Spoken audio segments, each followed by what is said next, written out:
So let's look at it theologically. So when we make the assumption, God won't give me more than I can handle. One of the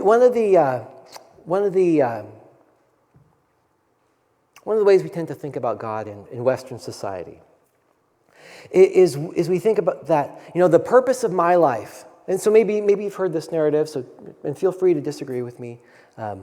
But for most people, the average American, quote unquote, kind of believes that the purpose of their life is to find a way to live a fulfilling life. I got to live my best life.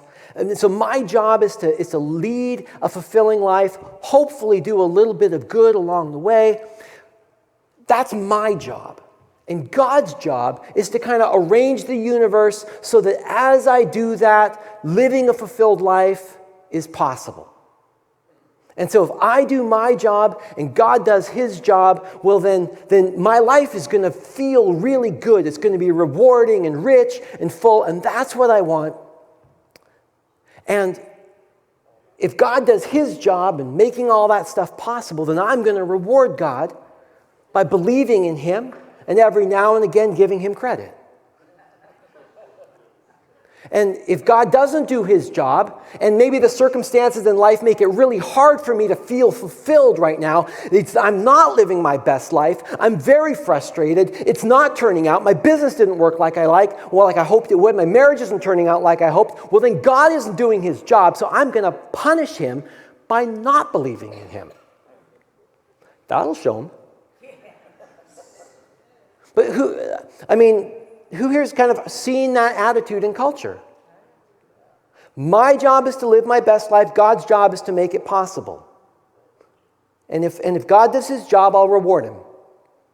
I'll give him a cookie. I'll give him my belief. I'll place my faith in him. And if God doesn't do his job, I will punish him by not believing in him. Even though if you take a step back from that, it's a little ridiculous. It's like saying, if the tide does its job, I will believe in the tide. But if the tide ever wrecks my boat, if the tide ever washes too much sand away, I am not going to believe in the tide anymore, and that'll show it. If gravity does its job, I'll believe in it. But boy, if it ever lets me down, I'm going to punish it by not believing in gravity anymore.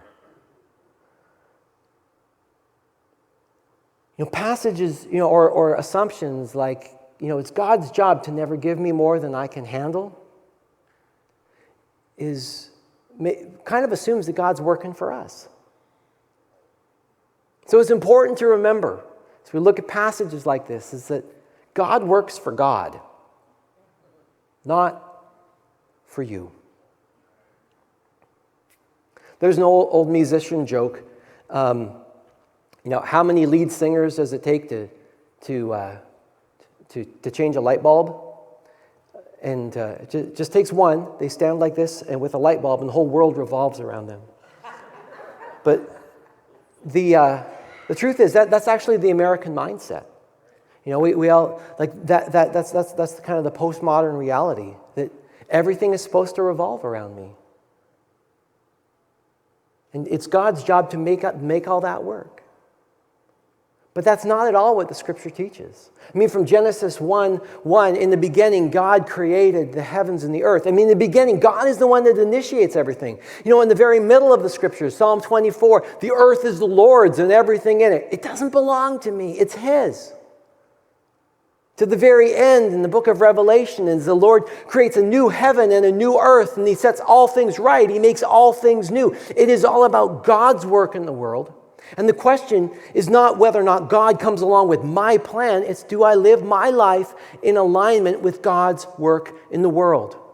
God works for God, not for me.